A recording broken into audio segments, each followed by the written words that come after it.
Iya, shalom saudara, selamat malam. Kita berjumpa lagi di Mesbah Doa malam hari ini. Saya percaya tentunya saudara dalam keadaan yang baik, sehat dan luar biasa.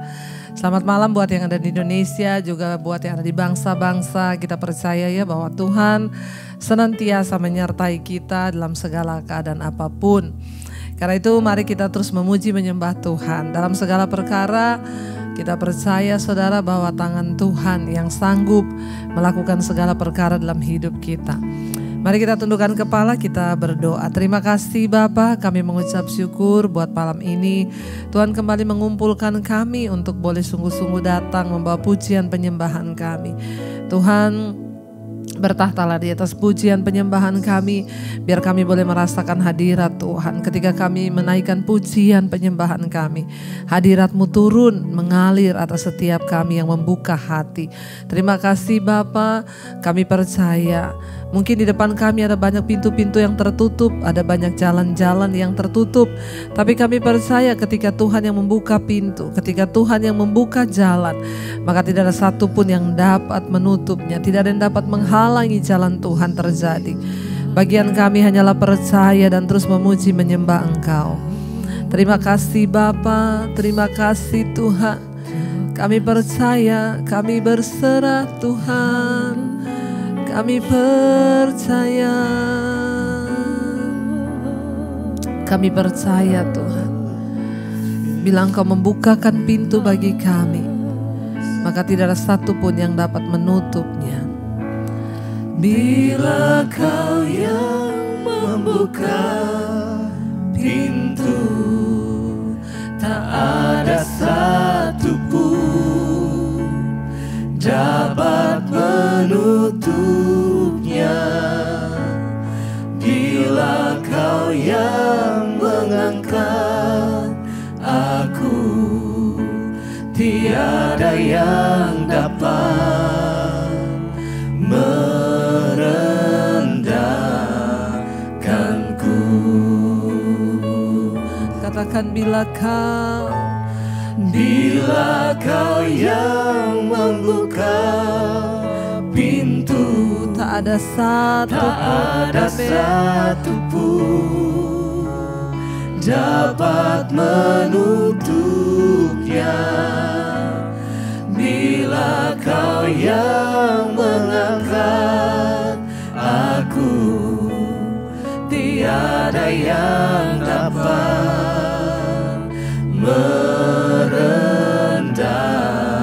Lebih lagi katakan bila Kau Tuhan, bila Kau yang membuka pintu, tak ada satupun dapat menutupnya. Bila Kau yang mengangkat aku, tiada yang dapat merendah.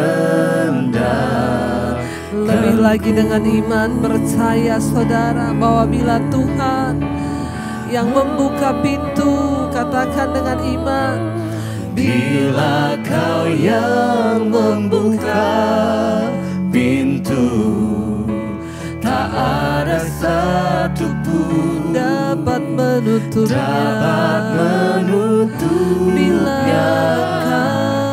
Bila Kau yang mengangkat aku, tiada yang dapat merendahkanku.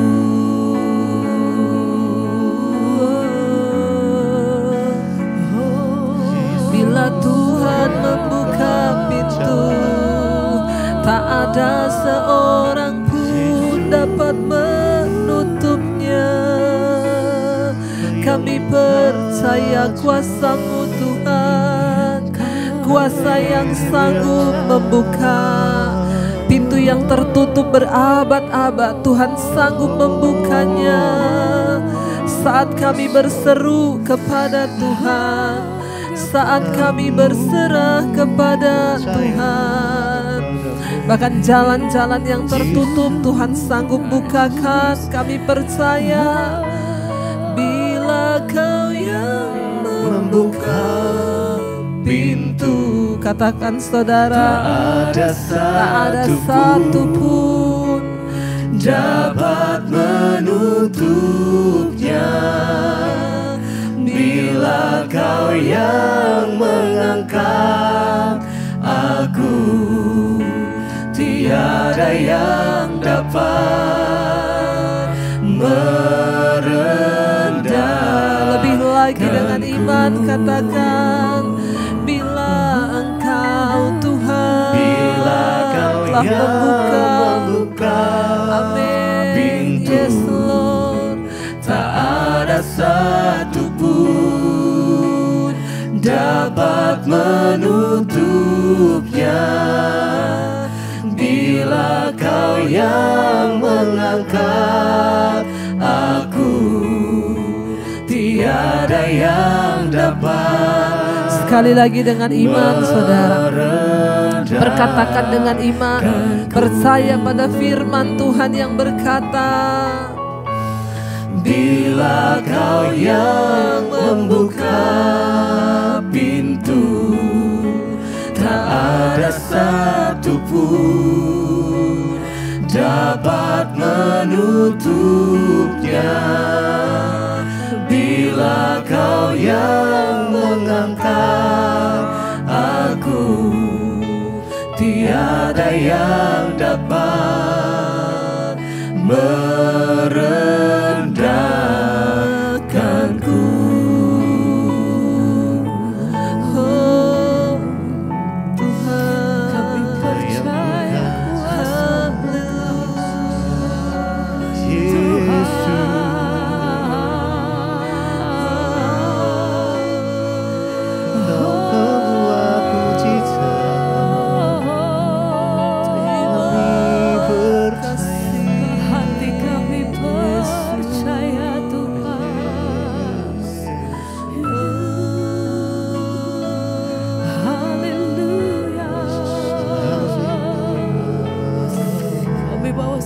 Hati kami di hadapan Engkau. Haleluya.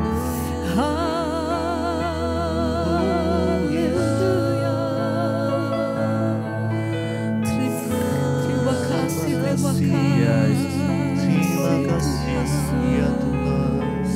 Sebab hati kami percaya. Kami percaya penuh Tuhan.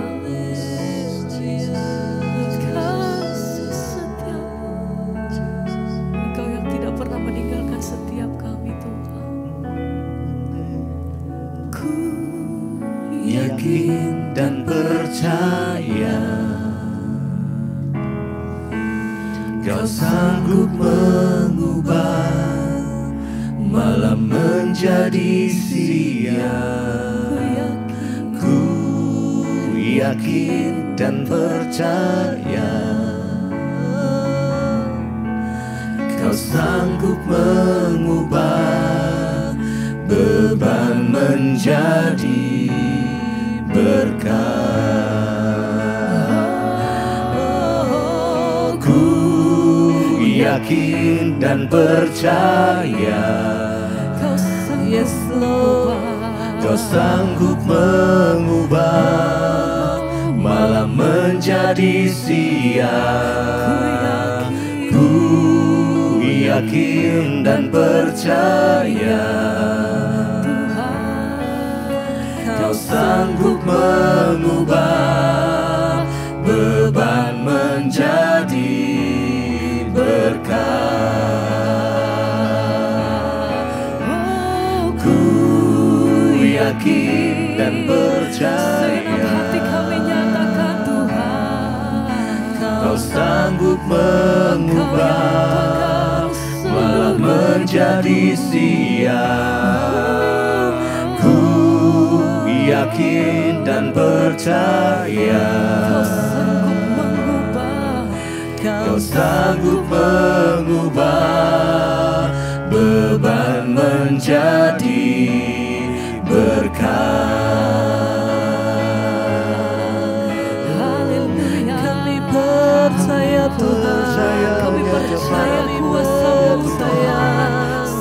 Kau yang sampai hari ini kami percaya Engkau Allah yang sanggup, Engkau yang mampu melakukan segala. Haleluya.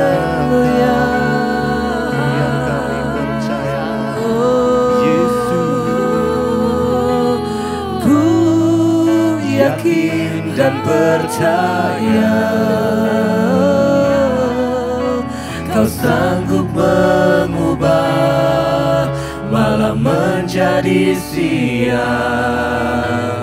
Ku yakin dan percaya Kau sanggup mengubah beban menjadi berkat. Lebih lagi saudara, amin. Ku yakin dan percaya Kau sanggup mengubah malam menjadi siang. Ku yakin dan percaya Kau sanggup mengubah beban menjadi berkat.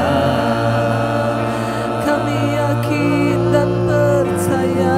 Lebih lagi saudara, angkat imanmu, percaya, angkat hatimu, percaya. Tuhan yang sanggup, Tuhan yang mampu mengubah beban menjadi berkat, mengubah kutuk jadi berkat. Kami percaya,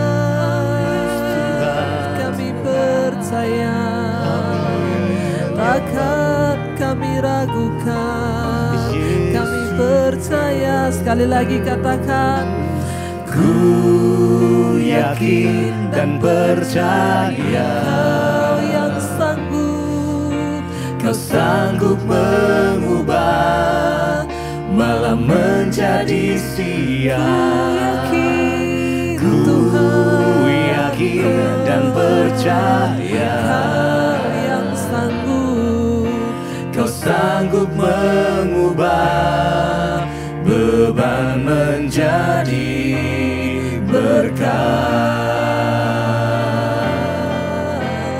Ku yakin dan percaya Kau yang sanggup Tuhan, Kau sanggup mengubah malam menjadi siang. Kami percaya, ku yakin dan percaya Kau yang sanggup, Kau sanggup mengubah beban menjadi berkat.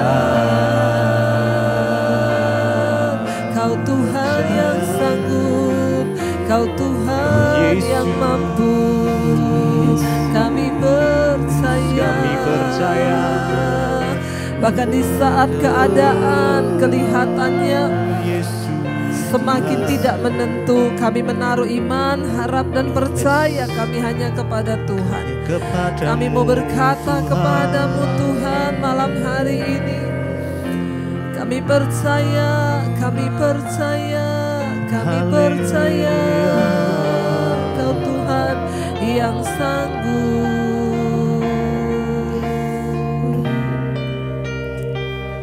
Ku percaya Kau Tuhan yang tak pernah gagal, menjadikanku lebih dari pemenang. Ku percaya Kau Tuhan yang tak pernah lalai, menepati janji. Lebih lagi saudara, angkat hati dan imanmu kepada Tuhan. Ku percaya Kau Tuhan yang tak pernah gagal, menjadikanku lebih dari pemenang. Ku percaya Kau Tuhan yang tak pernah Engkau tidak pernah lalai, menepati janji Lebih lagi saudara, janji-Mu. dengan iman katakan ku Ku percaya. percaya Kau Tuhan yang tak pernah gagal, menjadikanku lebih dari pemenang. Ku percaya Kau Tuhan yang tak pernah lalai, menepati janji-janji-Mu. Saat hati kami percaya Tuhan bekerja dalam segala persoalan hidup kami. Waktu kami percaya, kami tahu kami akan melihat jalan-jalan Tuhan bukakan bagi setiap kami. Saat kami percaya, kami tahu mujizat Tuhan terjadi. Saat kami percaya, kami tahu Tuhan ambil alih. Karena itu ajar kami untuk percaya Tuhan. Ajar kami percaya. Kami mau percaya pada janji-Mu. Ku percaya Kau Tuhan yang tak pernah gagal, menjadikanku lebih dari pemenang. Ku percaya Kau Tuhan yang tak pernah lalai, menepati janji-janji-Mu. Lebih lagi katakan ku percaya. Ku percaya Kau Tuhan yang tak pernah gagal, menjadikanku lebih dari pemenang. Ku percaya Kau Tuhan yang tak pernah lalai, menepati janji-janji-Mu. Sekali lagi katakan ku percaya. Ku percaya angkat Kau imanmu malam ini, katakan kami tahu rencana-Mu tidak pernah gagal Tuhan. Engkau jadikan kami lebih dari pemenang. Ku percaya Kau Tuhan yang tak pernah lalai, menepati semua janji-janji-Mu.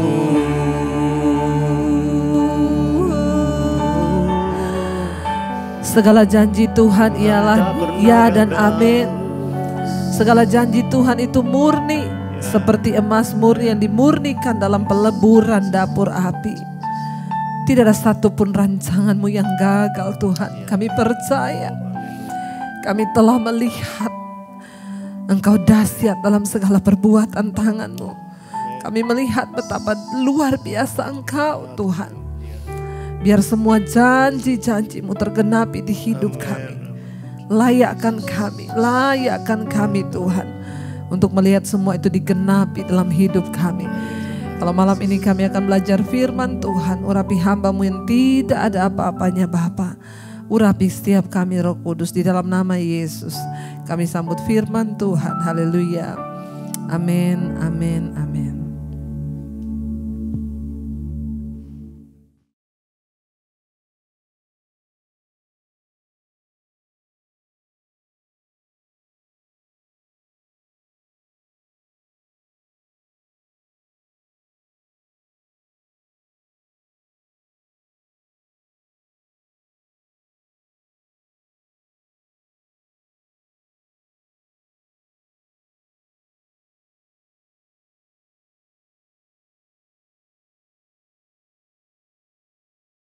Iya baik saudara, kita akan melanjutkan pembacaan firman Tuhan. Namun sebelumnya saya akan bacakan kesaksian yang sudah masuk terlebih dahulu.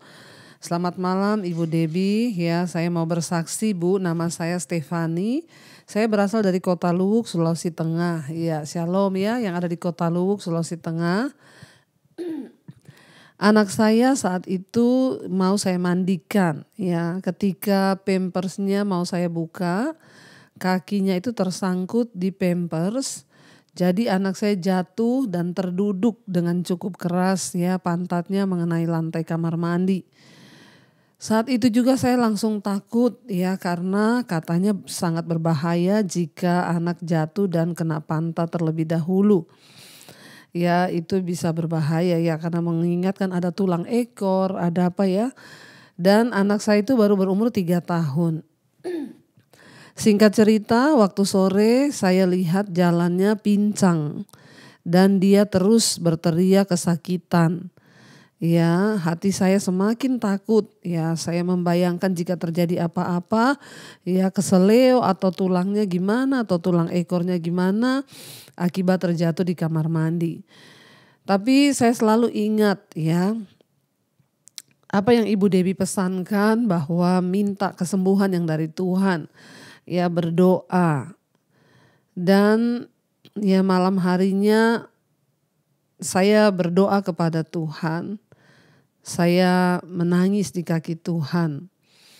Ya, saya bilang kepada Tuhan, Tuhan, ya, tolong sembuhkan kaki anak saya atau apapun yang terjadi, ya, dan dia masih sangat kecil, ya Tuhan.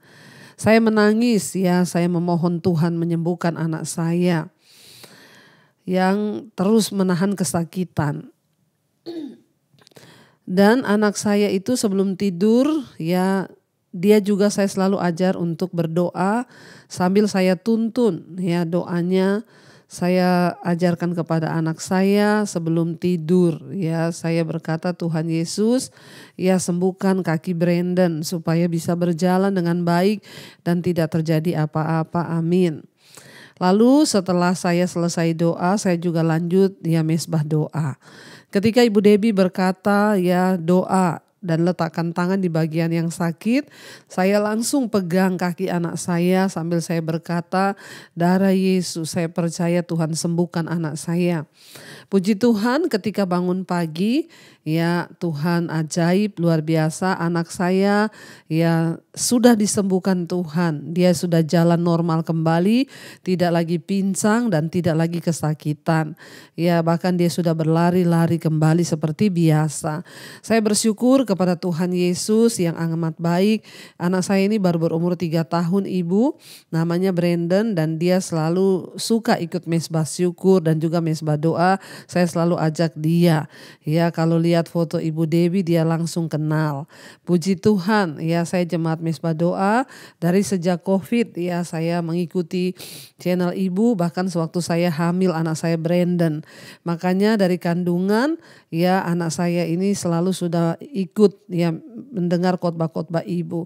Terima kasih Ibu Debbie, ya, mohon maaf jika kesaksian saya ini panjang. Ya, semoga Ibu sekeluarga bersama tim selalu sehat dan diberkati seluruh keluarga. Amin, amin, amin. Puji Tuhan, ya. Ya, ibu yang luar biasa membawa anaknya untuk mengenal Tuhan, ya, datang kepada Tuhan. Bahkan sejak dari dalam kandungan sudah mengikuti khotbah-khotbah saya, berarti dari tahun 2019, dan ikut mesbah doa sejak awal, ya, pada saat pandemi COVID. Iya, Tuhan itu Tuhan yang baik, ajaib dan luar biasa, dan tidak ada perkara yang mustahil bagi Tuhan ketika Tuhan mau, ya, melakukan kehendaknya atas hidup kita. Teruslah berharap, teruslah percaya, ya, tidak ada yang mustahil bagi Tuhan asal kita selalu sungguh-sungguh berserah kepada Tuhan dan mau, ya, mengandalkan Tuhan senantiasa. Iya, kemarin kita sudah membaca, ya, Bapak Ibu, bagaimana kisah daripada Saul dan Daud. Ya, Saul itu dia sudah melihat kebaikan Daud, bahkan Daud sudah menolong bangsa Israel, ya, lolos dari ancaman, ya, orang Filistin, yaitu Goliat, raksasa itu. Tapi ketika Daud mengalami, ya, kemuliaan, dipuji-puji, diangkat Tuhan, Saul menjadi iri hati. Dan Saul akhirnya menempatkan Daud pada pasukan 1000. Ya, dan dia berkata, biarlah Daud dibunuh oleh tangan orang Filistin dan bukan oleh tanganku sendiri. Ya, dan ketika itu tadi malam kita sudah baca, lalu, ya, ketika Saul melihat bahwa Terus Daud disertai Tuhan dengan kemenangan demi kemenangan. Ya bahkan ketika dia memberikan anaknya, ya dia nggak jadi beri anaknya yang tua, dia berikan kepada orang lain, lalu dia beri anak yang kedua, Mikal. Diberikan kepada Daud tetapi dengan syarat Daud harus mempersembahkan 100 kulit katan dari orang Filistin agar dia bisa menikahi anaknya Saul yaitu Mikal. Sebenarnya ya sudah tidak benar apa yang dilakukan oleh Saul. Dia berkata dulu siapapun yang bisa mengalahkan Goliat itu akan beri satu hadiah, yaitu diangkat menjadi panglima dan juga diberi anaknya cuma-cuma untuk dinikahi. Tapi ketika Daud sudah mengalahkan Goliat, Saul bahkan tidak memberikan anaknya. Justru dia memberi syarat kepada Daud. Dia bilang kamu harus beri kepadaku 100 kulit katan daripada orang Filistin. Dan dia berpikir supaya kalau Daud melakukan itu dia akan terbunuh di tangan orang Filistin. Tapi justru sebaliknya, Daud membawa 200 kulit katan orang Filistin yang dibunuh oleh Daud. Dan dari situlah mengertilah Saul bahwa Tuhan itu menyertai Daud dan seluruh orang Israel mengasihi Daud. Maka makin menjadi takutlah Saul kepada Daud. Tetapi justru karena itu Saul tetap menjadi musuh Daud seumur hidupnya. Kita sudah belajar tadi malam, iri hati itu sangat berbahaya. Seringkali orang iri hati itu memusuhi orang lain tanpa sebab. Tidak ada sebabnya. Tiba-tiba dia musuhin, dia jelekin, dia jatuhkan. Itulah bahkan seumur hidup dia memusuhi Daud. Sehingga Daud semakin diberkati Tuhan, disertai Tuhan dan namanya semakin masyhur. Kita lanjutkan sekarang 1 Samuel pasal 19. Daud melarikan diri karena Saul menyerang dia kembali. Saul mengatakan kepada Yonatan anaknya dan kepada semua pegawainya bahwa Daud harus dibunuh.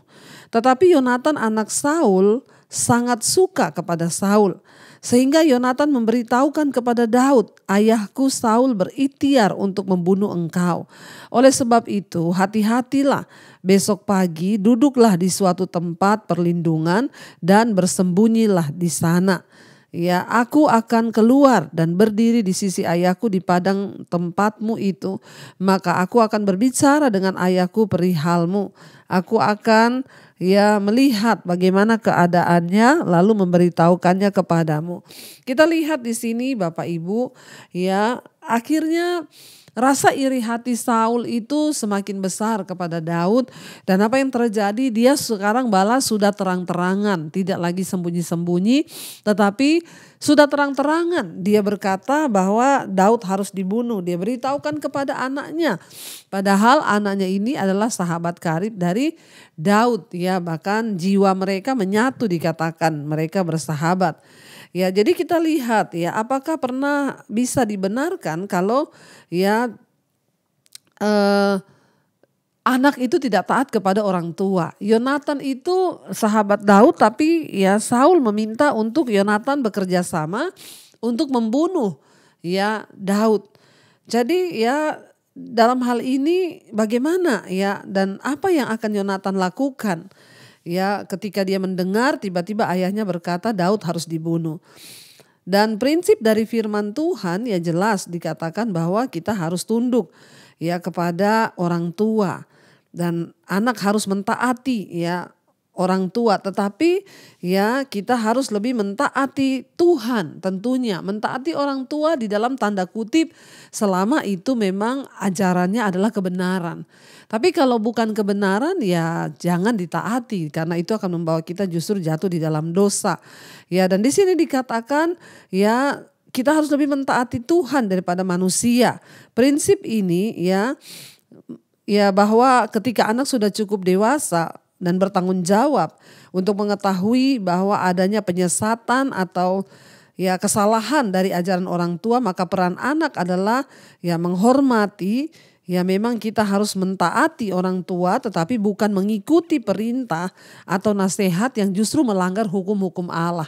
Ya selama ya apa yang diajarkan orang tua itu benar dan baik ya kita harus lakukan. Tapi ketika orang tua menyuruh kita melakukan hal yang tidak benar maka kita tidak harus tunduk ya.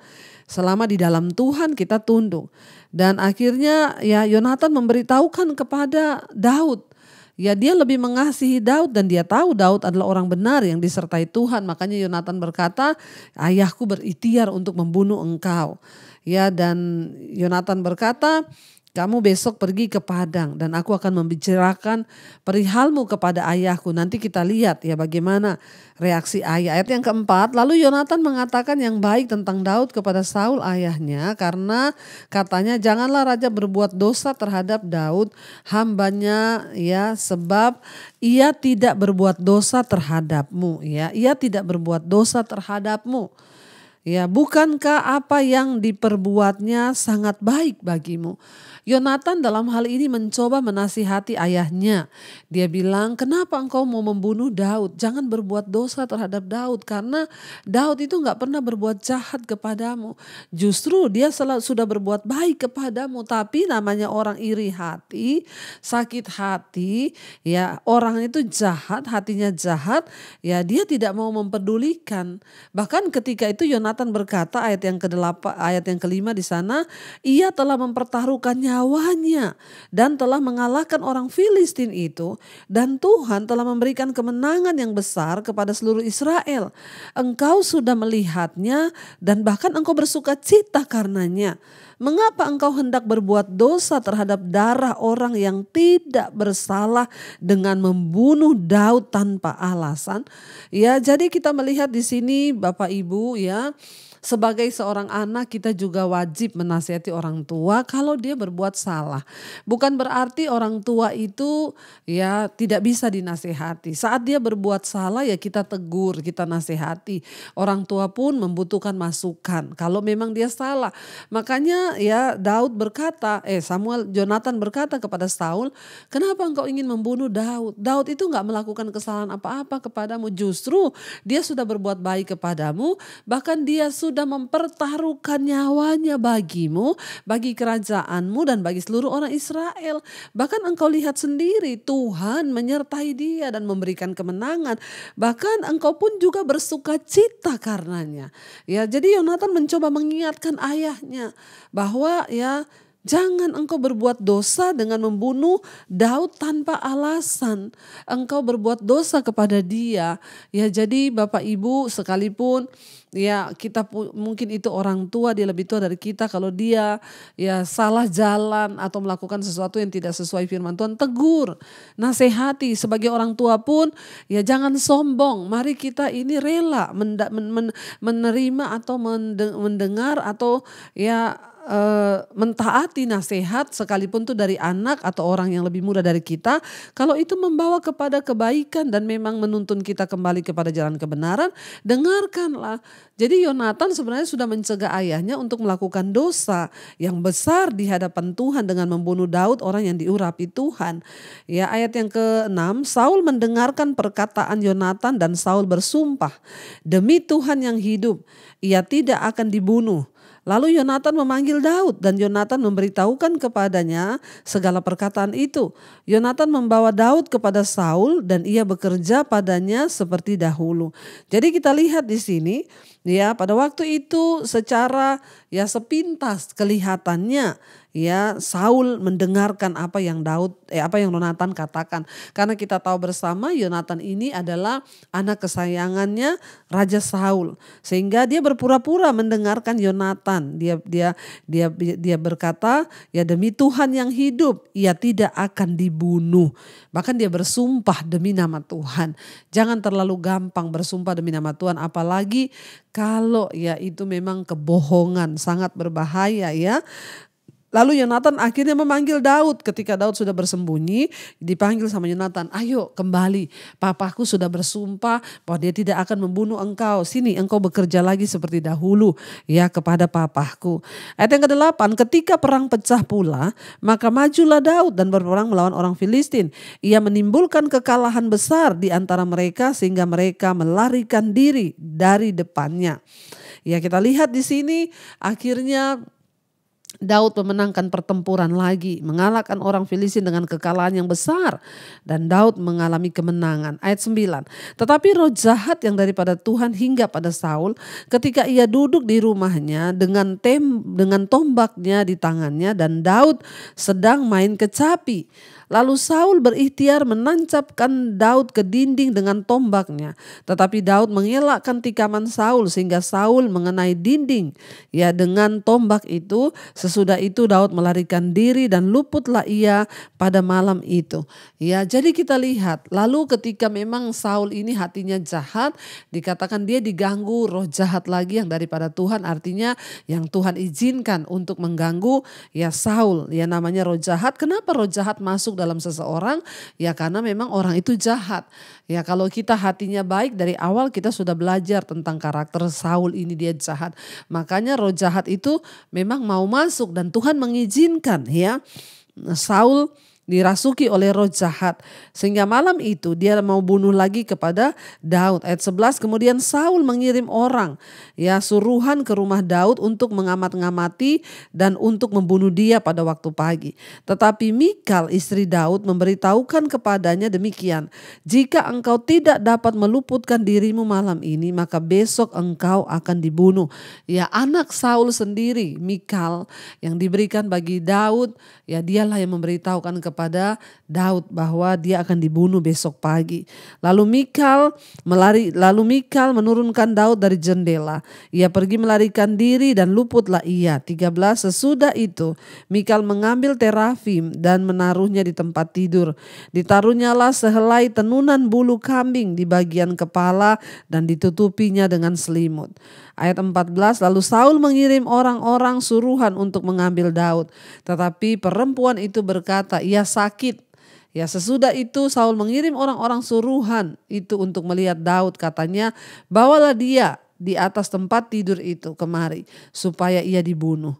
Lalu masuklah para suruhan itu ke dalam dan tampaklah ada terafim di tempat tidur dengan sehelai tenunan bulu kambing di bagian kepala. Berkatalah Saul kepada Mikal, mengapa engkau menipu aku demikian itu dan melepas musuhku pergi sehingga ia luput? Tetapi jawab Mikal kepada Saul, ia berkata kepadaku, biarkanlah aku pergi.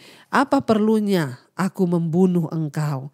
Ya, jadi saudara, ya Mikal berkata bahwa Daudlah yang meminta untuk pergi. Ya, lihat hati Saul itu memang jahat. Ya, dia sudah bersumpah demi nama Tuhan tidak akan membunuh Daud. Tetapi pada akhirnya ya dia tetap ya berikhtiar untuk menghabisi nyawa Daud karena dia takut ya Daud juga akan menggantikan posisinya sebagai raja. Ya, dan akhirnya ya Daud disuruh pergi sama istrinya yaitu anak Saul sendiri. Ayat 18, setelah Daud melarikan diri dan luput, sampailah ia kepada Samuel di Rama dan memberitahukan kepadanya segala yang dilakukan Saul kepadanya. Kemudian pergilah ia bersama-sama dengan Samuel dan tinggallah mereka di Nayot. Ketika diberitahukan kepada Saul demikian, ketahuilah Daud ada di Nayot dekat Rama. Maka Saul mengirim orang-orang suruhan untuk mengambil Daud. Tetapi orang-orang ini melihat sekumpulan nabi kepenuhan dengan dikepalai oleh Samuel, dan roh Allah hinggap pada orang-orang suruhan Saul sehingga mereka pun kepenuhan seperti nabi. 21, lalu hal itu diberitahukan kepada Saul, ia mengirim orang-orang suruhan yang lain, tetapi orang-orang itu pun juga kepenuhan seperti nabi. Saul mengirim sekali lagi orang-orang suruhan, rombongan yang ketiga, dan orang-orang ini pun juga kepenuhan.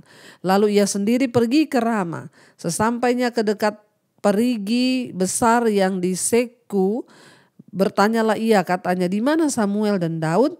Jawab orang, ada di Nayot dekat Rama. Lalu pergilah ia ke sana ke Nayot dekat Rama, dan pada dia pun hinggaplah Roh Allah. Dan selama ia melanjutkan perjalanannya, ia kepenuhan seperti nabi hingga ia sampai ke Nayot dekat Rama. 24, ia pun menanggalkan pakaiannya dan ia pun juga kepenuhan di depan Samuel. Ia rebah terhantar ya dengan telanjang sehari-harian dan semalam-malaman itu. Itulah sebabnya orang berkata, apakah juga Saul termasuk golongan nabi?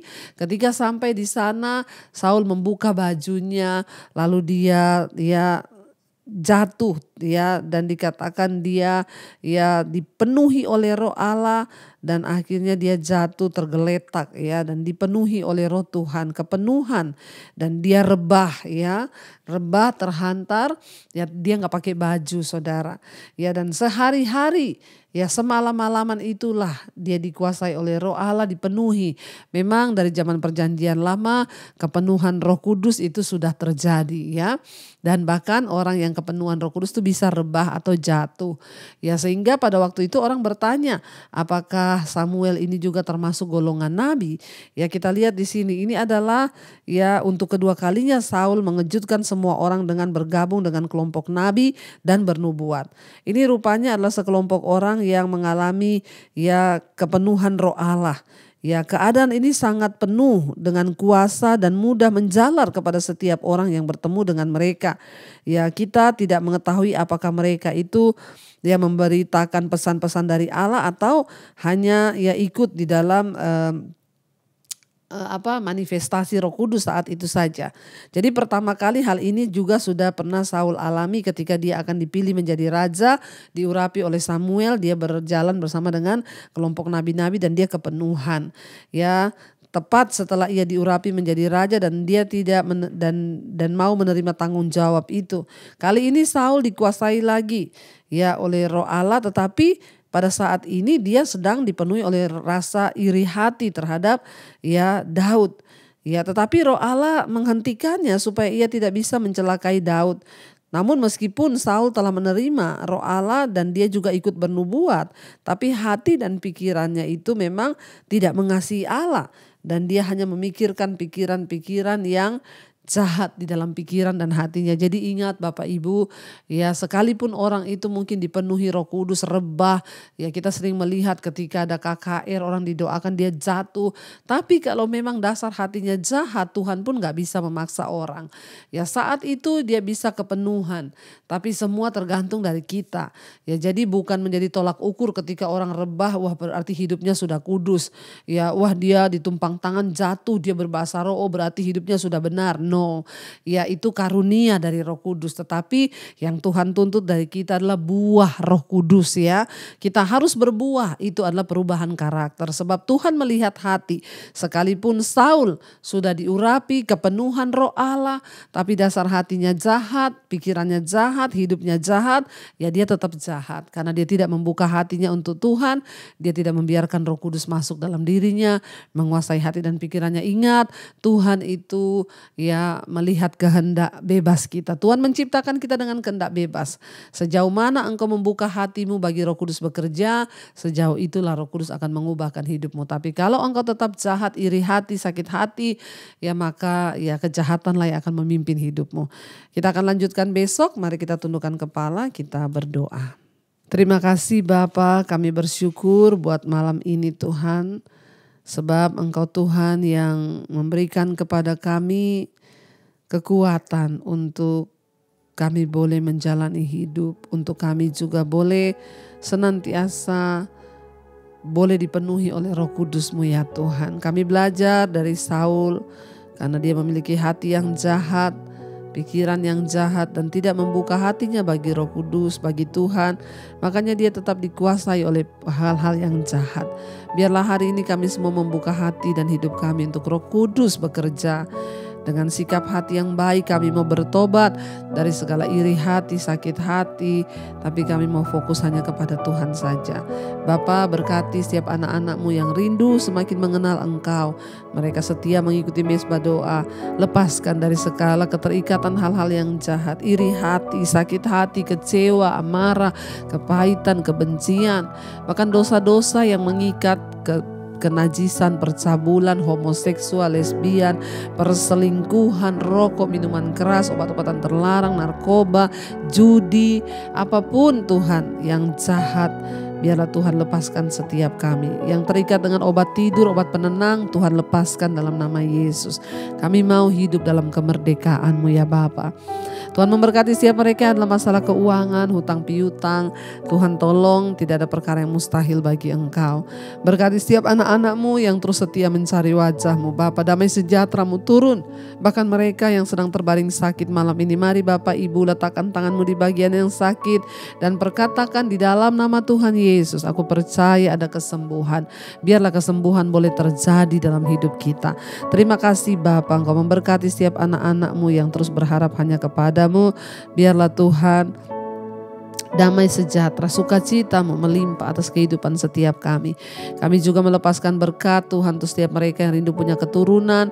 Engkau bukakan kandungan yang tertutup, anak keturunan ilahi yang Kau berikan dalam nama Yesus. Yang sedang hamil hari-hari ini juga kami berdoa, kuatkan setiap kandungan mereka sampai anak mereka lahir dengan penuh selamat di dalam nama Yesus.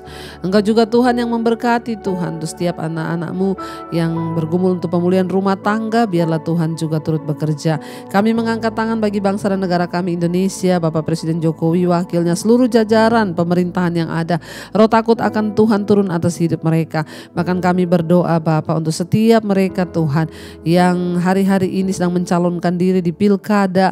Kami juga berdoa untuk Pilpres 2024. Tuhan, Engkau sudah menentukan yang terbaik bagi bangsa kami, pemimpin yang benar, yang dari Tuhan saja. Semua anak-anak-Mu yang sedang mencalonkan di pilkada, biarlah Tuhan mengurapi mereka menjadi orang yang benar, yang takut akan Tuhan, dan sungguh-sungguh boleh memikirkan kepentingan bangsa dan rakyat. Terima kasih Bapa, berkati juga bangsa-bangsa yang ada di 5 benua, Asia, Afrika, Amerika, Eropa, Australia. Tuhan berkati. Biarlah semua orang berbalik dari dosa dan kembali kepada Tuhan. Biarlah kami meninggalkan segala kejahatan kami dan hidup di dalam takut akan Tuhan. Terima kasih Bapa, anugerah-Mu melimpah atas hidup setiap kami. Kami tahu malam ini yang sakit sudah disembuhkan, yang berbeban berat Engkau beri kelegaan. Mari buka hati dan tangan kita di hadapan Tuhan malam ini. Terimalah kiranya berkat, rahmat, anugerah, cinta kasih dari Tuhan Yesus Kristus, penyertaan Allah Roh Kudus melimpah atas hidup kita. Mulai hari ini bahkan sampai kali yang kedua Tuhan Yesus datang menjemput kita. Nama kita tercatat di dalam kitab kehidupan. Dalam nama Tuhan Yesus yang percaya diberkati Tuhan, katakan bersama, amin, amin, amin. Tuhan Yesus memberkati. Shalom dan Immanuel Bapak Ibu.